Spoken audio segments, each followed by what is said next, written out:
16-year-old me, looking pretty badass in my Winnie the Pooh overalls, if I must say so. It was the year 2000, and the ridiculous fear of Y2K had passed. I didn't have a cell phone, and dial-up internet was my jam. I was a junior in high school. I dressed how I wanted, often wearing outlandish outfits. I would succumb to peer pressure, had amazing friends that kept me on the straight and narrow, and I was involved in a bevy of extracurricular activities. Activities that I felt showed off my unique personality and talents. But what most people couldn't see past my sunny disposition and my constant laughter was that I was very depressed. Despite having an amazing family support system, my home life was shaky. My father was an alcoholic. He was an avid user of serious narcotics. He couldn't keep a real job, which forced my amazing mother to work tirelessly to provide for my sister and I. We lived in a rundown trailer that at one time didn't have running water or electricity. And when my father finally decided to make his presence known, often late at night, he decided that the best use of his time was to hit my mother while my sister and I quietly listened from our bedrooms. So, why didn't I tell anybody? Why did I hide my pain? Was it pride? My ego? Yeah, maybe a little bit. But I truly believe that my situation was so unique that no one else would understand it. I mean, I truly believed no one wanted to hear my story without judgment or pity. So I masked my pain, deciding that my experiences, my personality, my talent, everything about me was one of a kind.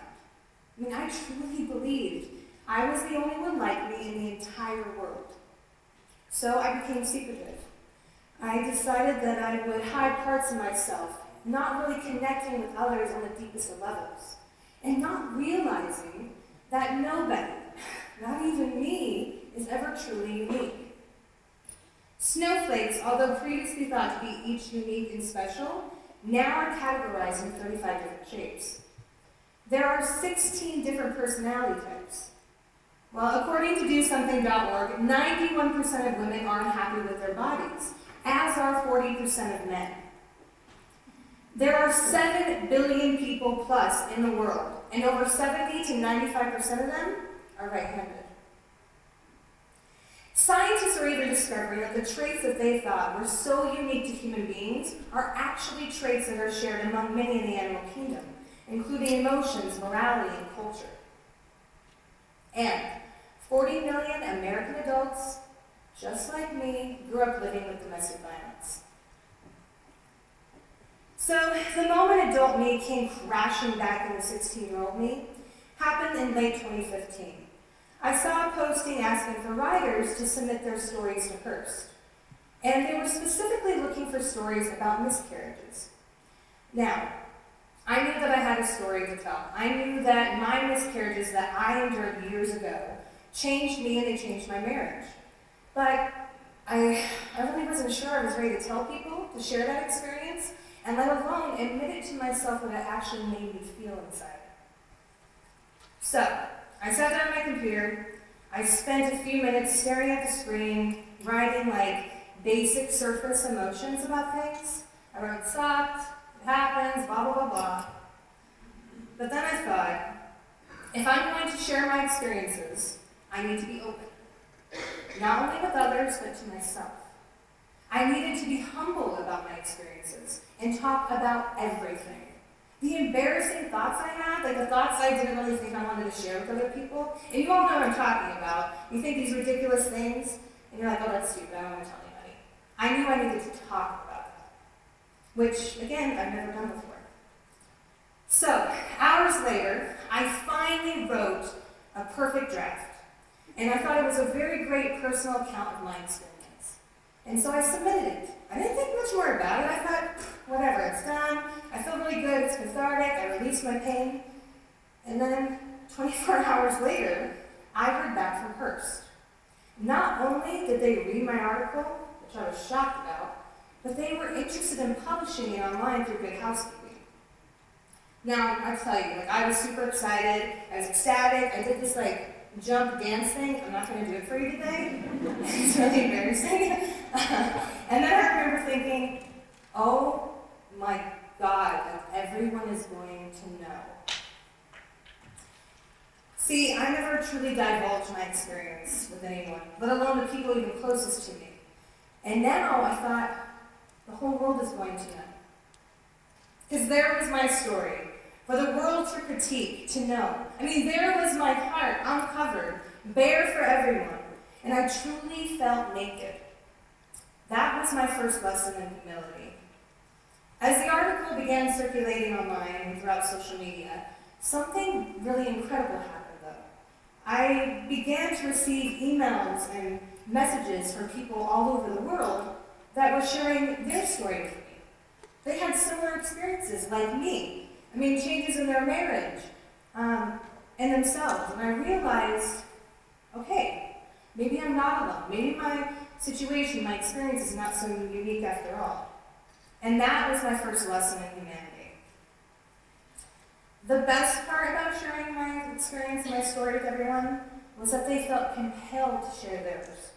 While I was reading people's replies to how my story made them feel, I realized that I had somehow created a safe haven for others to share their own experiences. I helped them open the dialogue with others, and that really meant something. Obviously, not everyone was supportive. I got a wonderful email from someone who decided it was their responsibility to push their own agenda on me. But to each their own, right?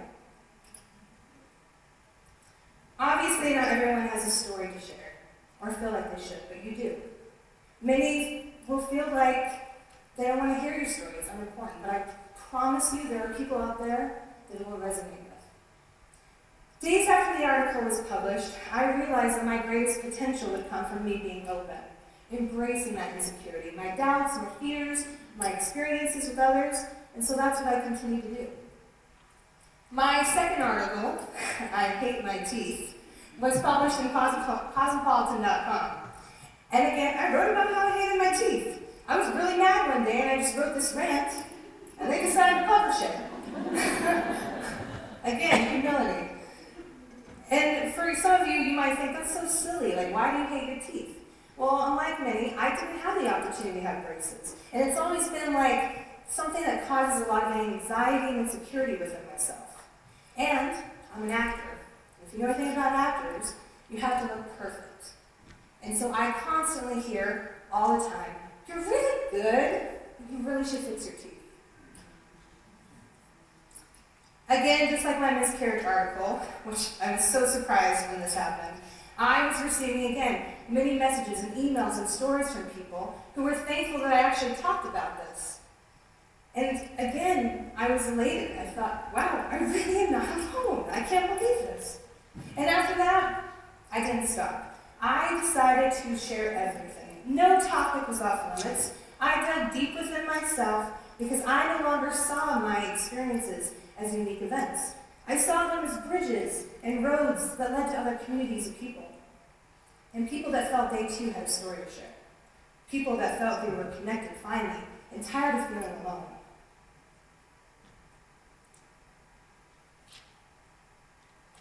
About a year later, I ran into someone from high school, and he told me, don't you think you're sharing too much? He's an aspiring politician, by the way. And he expressed concerns I needed to be more discreet. And I was instantly annoyed. I remember thinking, okay, well, hold on. How can a community, our society, our human race evolve if we don't learn to be honest about our experiences? What good comes from being secretive, feeling ashamed or guilty about your experiences? I mean, how do we heal? How do we rebuild? How do we move on? The recent sexual misconduct in Hollywood is a prime example of this. A group of women, brave women, courageous enough to share their experiences, have left a domino effect in the country. And you cannot, even if you don't want to believe all the stories, you cannot deny that they have power. And because of this, powerful women have created not only a movement, but a nonprofit fighting for a new future. See, I believe that the word unique is damaging to our psyche, because it is often void of humility and therefore disconnects us from our humanity. It creates unneeded roadblocks and canyons between us and others. And instead of bringing us together, it pulls us further and further apart. Unique says to the ego, you are special. You are too special. You are different. Too different for others to understand. Let pride come first. Humble is a weakness. Stand apart, never truly together. Referring to ourselves as unique can bring unwanted pain, suffering, and self-isolation.